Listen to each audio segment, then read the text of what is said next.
E20 പെട്രോളിനെതിരെ പ്രധാനമന്ത്രി നരേന്ദ്രമോദിയുടെ വസതിയിലേക്ക് ഇന്ന് പ്രതിഷേധ മാർച്ച്. അരവിന്ദ് കെജ്രിവാളിന്റെ നേതൃത്വത്തിലാണ് പ്രതിഷേധം. ഉച്ചയ്ക്ക് 12 മണിക്ക് ലോക് കല്യാൺ മാർഗിലെ പ്രധാനമന്ത്രിയുടെ വസതിയിലേക്ക് മാർച്ച് പുറപ്പെടും. മാർച്ച് തുടങ്ങുമ്പോൾ തന്നെ തടയാനാണ് ദില്ലി പോലീസിന്റെ നീക്കം. ശരത് ലാൽ ചേരുന്നുണ്ട് വിവരങ്ങളുമായി.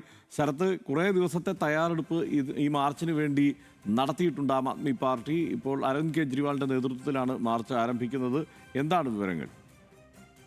E20 പെട്രോളിന്റെ പെട്രോൾ ദേശീയ ശ്രദ്ധ വളർത്തുക എന്ന ലക്ഷ്യവും കൂടി ഈ മാർച്ചിനുണ്ട്.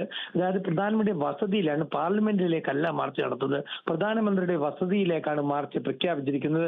കെജ്രിവാൾ വ്യക്തമാക്കിയിരിക്കുന്നത് 100ഓളം തങ്ങളുടെ പ്രവർത്തകരല്ല, നേതാക്കളാണ് മാർച്ച് നടത്തുക, അല്ലാതെ വൻ മാർച്ച് അല്ല താൻ ഉദ്ദേശിക്കുന്നത്. ജനകീയ അണിനിരത്തിയുള്ള പ്രധാനമന്ത്രിയുടെ വസതിയിലേക്ക് മാർച്ചല്ല എന്നാണ് കെജ്രിവാൾ വ്യക്തമാക്കിയെങ്കിലും നിരവധി ആം ആദ്മി പാർട്ടി പ്രവർത്തകർ ഇപ്പോൾ തന്നെ കെജ്രിവാളിന്റെ വസതിയ ഫിറോസ് ഷാ റോഡിലേക്ക് എത്തിക്കൊണ്ടിരിക്കുകയാണ്. പോലീസ് അവരെ ബാരിക്കേഡ് വെച്ച് തടയുന്നുണ്ട്. ഏതായാലും കെജ്രിവാൾ വ്യക്തമാക്കിയത് 100ഓളം നേതാക്കളും താനും പ്രധാനമന്ത്രിയുടെ വസതിയിലേക്ക് മാർച്ച് ചെയ്യും, നേരിട്ട് നിവേദനം കൈമാറും പ്രധാനമന്ത്രിക്ക് എന്നാണ് അദ്ദേഹം വ്യക്തമാക്കിയത്.